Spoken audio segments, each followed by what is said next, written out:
What's going on, guys? Welcome back to Pure Evil MMA. I'm your host, as always, Evil Eddie, and I have a very special guest with us here today. Joining us, we got John Gunther from Ultimate Fighter Season 27. What's going on, John? How you doing?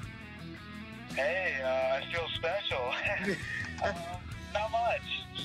So listen, man, you got your first octagon win. One of the first questions that I'm really interested in asking that I heard you kind of discuss was, you know, you were in the Ultimate Fighter, you got to fight in the octagon inside the UFC gym. What was the biggest difference between that octagon and the actual octagon at the Pearl?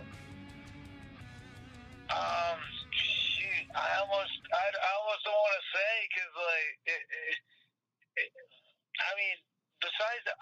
obviously the canvas is really grippy and stuff, but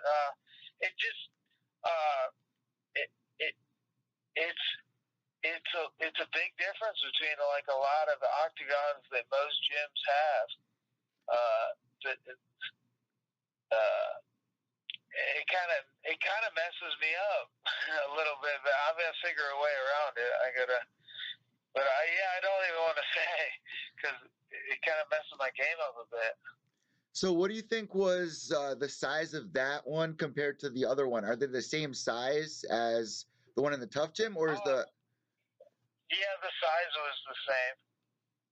So a big thing about you, man, is everyone talks about your mustache. One of the listeners here just asked you a question, says, "What's up with the 1920s mustache?" I think that's something that really defines you as a character. A lot of people like that. And you remind me, man, of Daniel Day-Lewis from Gangs in New York. Where did this come from? What inspired you to grow this mustache you got? I just had a friend that he had a mustache, and I can't grow a beard because my hair is too sparse. It doesn't grow on my chin. So I thought, well, maybe I can grow a mustache. So I kept working at it. It's still pretty pathetic, but once I grew it, I was like, shoot, there's so many benefits. Like I was in Nashville, Tennessee, and there's like people driving this pedal-powered bar down the road, and they all stood up and cheered, and like guys let me through toll roads for free. Before I had the mustache, like every time I got pulled over, the cops would always give me like the worst ticket I could get, and now I've actually been let go sometimes, so I feel like I can't get rid of it now. You're living the life of like a hot blonde girl, man. Yeah, I didn't realize like having a mustache had so many benefits. So oh my God. I'm stuck with it, even though it's pathetic. And you don't even have to show any cleavage either. No, yeah. That's great. That's awesome. So another fan question here that people are noticing about you from the season is the llama thing. You shear llamas. Does that help with your wrestling game?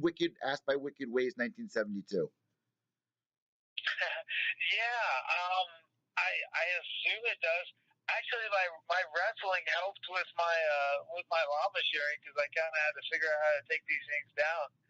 But I don't know. I don't know if it really does or not, but it kind of gives you a little confidence if you can take this giant animal down, you know? It's intimidating, man, hearing those things scream the way they do. And you did a pretty on-point impression of it on the show. That was hilarious. Thank you. When was the first time you did that? Was it like nerve-wracking? Because I could only imagine, like you're young right now. So when was the first time you did it? How old were you? And were you nervous? Yeah, I was 17, and I had shorn sheep. So the way you shear a sheep, you'll like tip it over on its butt, and you just kind of set it upright. And they're real wrinkly, so you're constantly like stretching the skin so you don't cut them. And so I just shore an alpaca like that. I just rolled it over and tried to shear it like that. It was ridiculous because like I'm wrapping its neck around me, and its neck's like 4 feet long, so I can't wrap it around myself. It's just silly. It's got to be so awkward to do that and also hear them screaming the way they do. You got to be like a little deaf after a while. Like, do the neighbors get concerned, or they know what you're up to over there? Oh, yeah, it's a little scary. It's like, oh, no, are the neighbors going to call the cops or something? Not all of them will scream. It's just like, like some of them just sit there. They don't even care. That's true. They're totally calm. But then every once in a while you get one. Usually it's the males because it's kind of like a warning call to let the other ones know, hey, there's danger. So one of them starts screaming, and then they all kind of start going. So obviously you were one of the favorites for Team Stipe going in there against Joe Giannetti. Your first impression when you got there, did you know any of the other guys that were there? No, I didn't know any of these guys. I don't know. All the guys in the house like kind of knew each other. I don't know. Maybe they're like bigger MMA fans than I am, but I didn't have any idea who it was going to be or who these guys were going to be. Because whenever they told us at the tryouts, there was like, I don't know, like 20 guys or something. They're like, oh, you're all in. And I'm like, well, how's that going to work? Are we going to fight to get in the house? Or, but they said like X amount of people are just going to fail drug tests or drop out for whatever reason. And I guess it ended up happening. So, but I had no idea who actually I was going to be going up against. So. And you, alongside Jay Cuccinello, you got your second opportunity with Dana White. Was that also nerve-wracking? I mean, that's like asking a girl at the prom almost. Yeah, like I didn't know. I mean, I was just praying that I would get a chance to kind of redeem myself after that first performance, and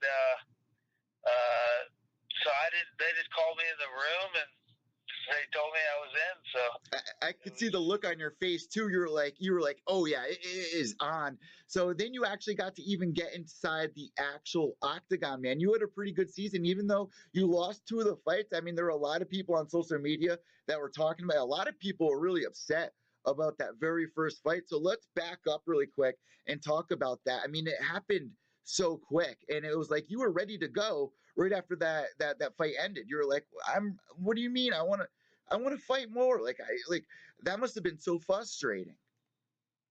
Yeah, I've never had like a fight like that where it just like I didn't even know like all. I started fighting. Everything was going my way. I pinned him up against the cage. I was taking him down. I thought it was all going great. And then all of a sudden, like, I look up and Stipe is looking down at me and I see the ceiling. I'm like, oh no, this can't be good. But I was like a little unsure because, you know, like when you pass out, you're kind of, you have like, you'll dream a little bit, you know, so you don't know, hey, was I just like, imagining we started? Did we not start yet? I was kind of hoping like maybe we hadn't started fighting yet. I was ready to go. It stunk. So once that moment happened, was it kind of set on everyone's mind that Joe was a pretty serious contender for this season? I don't know. I mean, because nobody knew who I was. Nobody. I think people just thought I sucked at grappling. I don't know. It just stunk. Like I wish I could have at least done something. You know, I have a bad habit. I stick my head in that spot. If you watch any of my fights, you know, let them pull on that guillotine. They never get me. But well, you've been really good. You know, like he's got this thin arms, and he's maybe got a little height. I don't know. Just a weird little angle, and I'm out. Well, moving forward, I mean, the fight that you just recently won inside the octagon under the big lights for the UFC, you were able to escape some pretty serious positions. You were dominating the entire fight against Zuniga, who has a like 13-0 record, now 13-1. Was that something that you were really working on in this camp? Was, you know, making sure you can stay away from, you know, quick submissions and stuff like that? Because it definitely showed in your game. Not really. No, I was just I was working on it in my my fight against shoot, I can't remember his name now. My second fight, I was super paranoid about that choke, and like even when he locked in a little bit, I just bailed and like I laid on my back. You know, I was like, no, I'm not getting choked again. But Zuniga, like. I knew, I'm super confident sticking I'm not afraid of that choke because I'm really actually hard to choke generally, but for whatever reason, he just sunk it. It was over. I mean, they were showing some images and some clips from one of your older fights where you had a really bad cut and you were able to come back and win the fight violently. So you've definitely been through some things, and everybody on the season was undefeated. So did you see any egos going in there? And what do you think the difference between ego and confidence really is?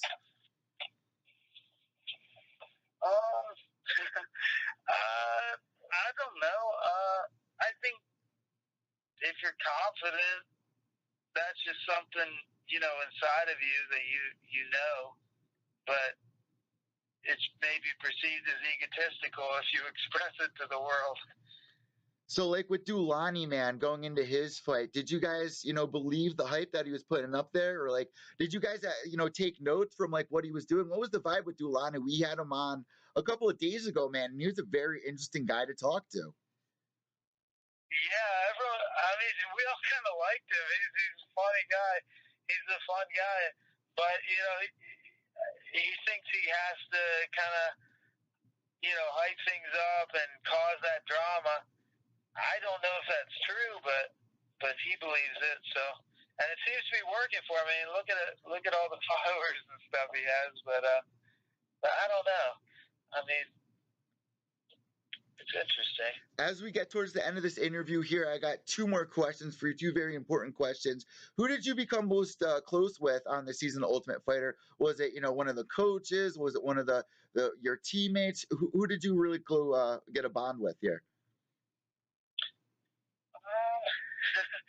I don't know. I'm not a real personable person. I just if I could just crawl off by myself in the corner of the gym and just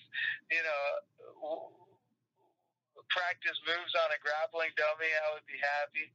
or I would be perfectly happy just living out in the wilderness. But I like Dulani. I liked Jay Cuccinelli. Was trying to teach me how to cook and failing, but yeah, I'm just not real personable.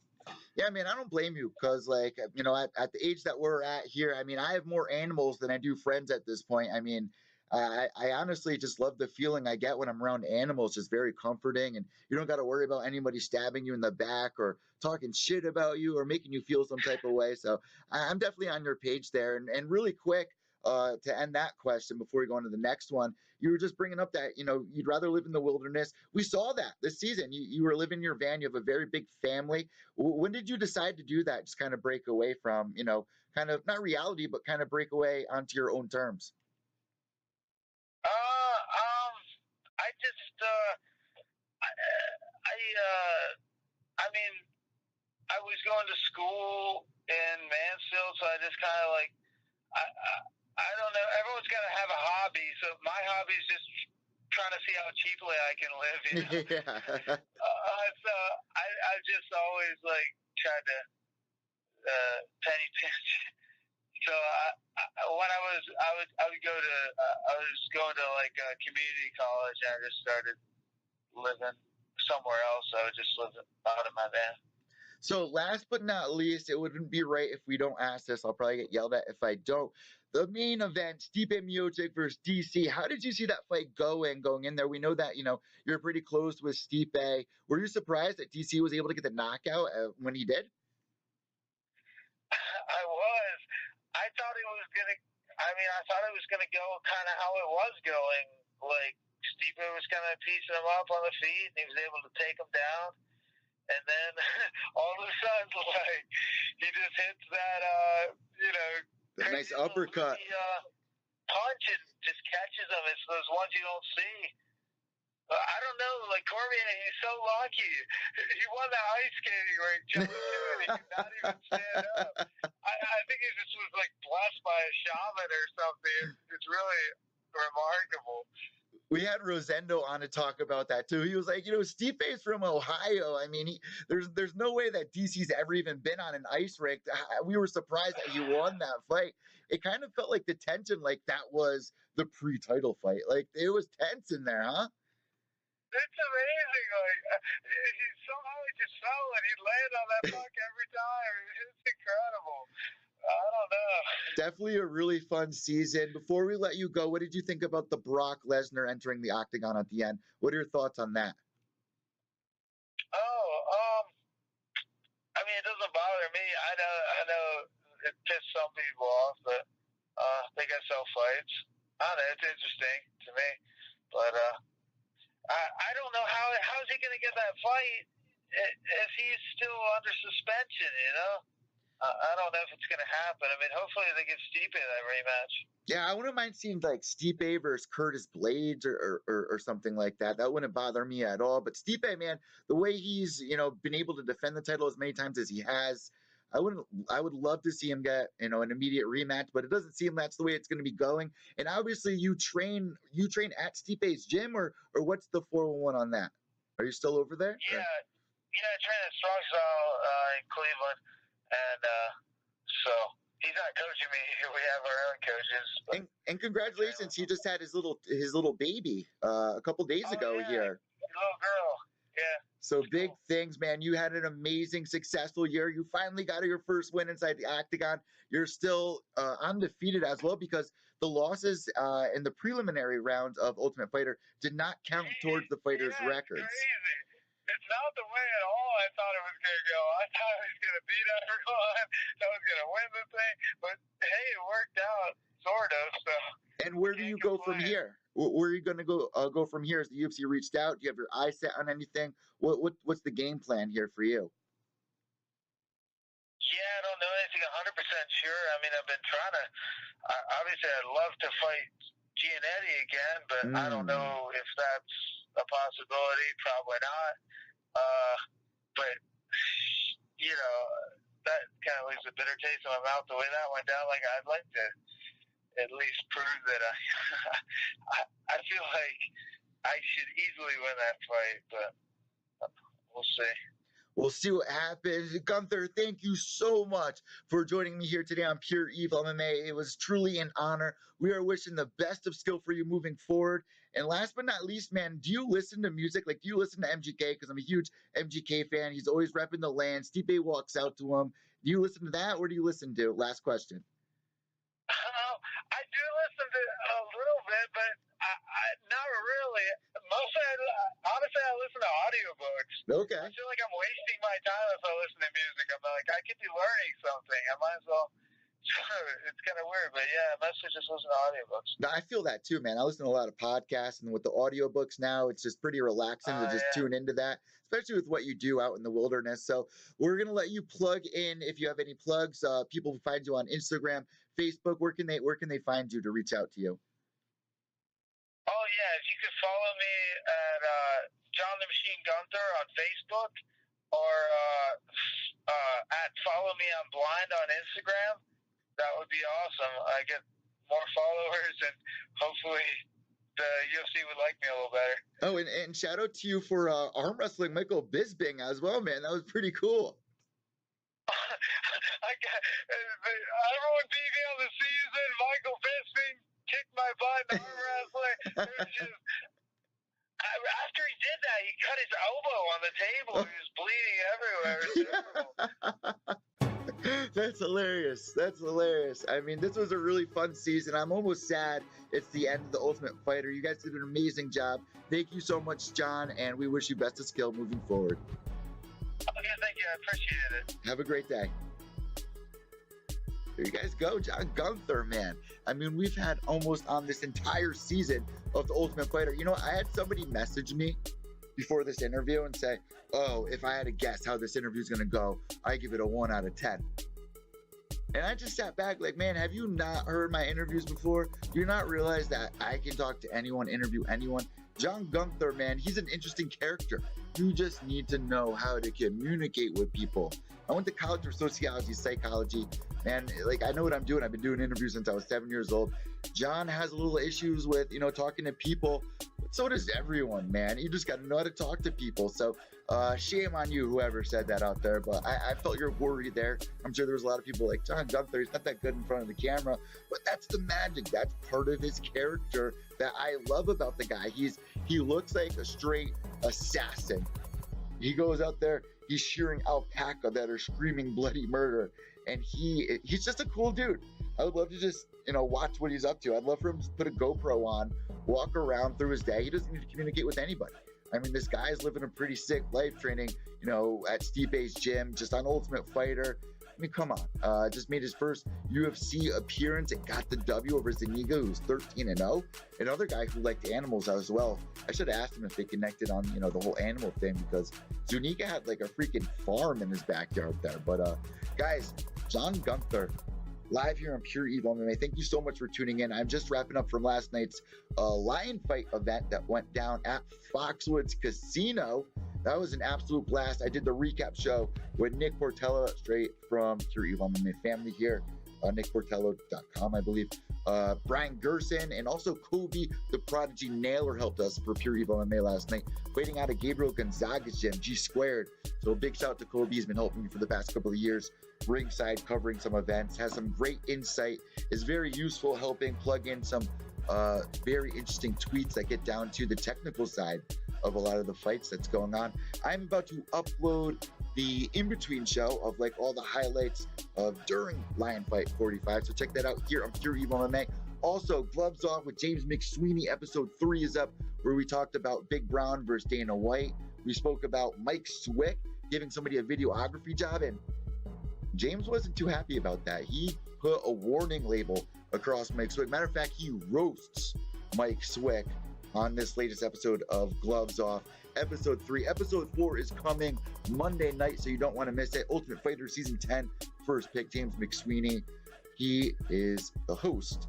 I'm the co-host, or we both kind of host the show, I guess. I guess I'm the host, he's the co-host, but he's the star, obviously, and we are breaking records for Pure Evil MMA. We were trending popular on iTunes last couple of weeks since we started the podcast. So big thank you for any of our new listeners, new followers. Make sure you guys subscribe down below. Hit that like button, because you know what they say. They say giving makes you feel better inside. Give me a thumbs up and you'll feel a little bit better. We can work something out here. I give you some good content. You give me the thumbs up. We're rubbing each other's back. Guys, I'm Evil Eddie from Pure Evil MMA, mymmanews.com. Remember, without evil, there's no purity. White knuckles till the end.